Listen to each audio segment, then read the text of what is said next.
Numbers show mental health among young people is improving, but the need for a supportive environment at school, it's still there. As KLTV7's Andrew Culver shows us, the UT Tyler Mental Health Conference aims to meet that need.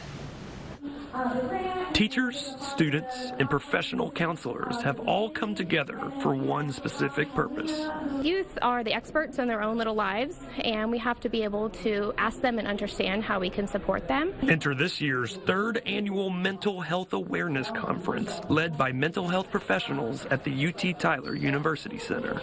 Striving to provide specific resources and general approaches to addressing youth mental health, these speakers are casting light on how to raise awareness both inside and outside the classroom. So we know both from research and from our own observations that youth are struggling at greater rates than they ever have before. And sometimes we get focused on things like academics, we get focused on things like discipline or school safety, and all of those are really, really important, but all of those are also tied to mental health. By attempting to help young students with their mental health, Dr. Jason Branch explains why we might need to look at ourselves before reaching out to others.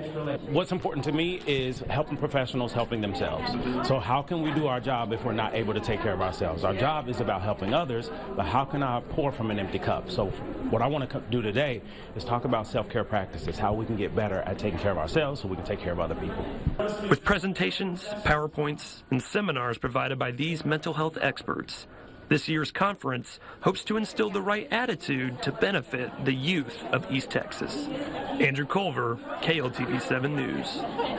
And we welcome Andrew. According to the CDC, improvements in youth mental health include small decreases in overall students with persistent sadness or hopelessness.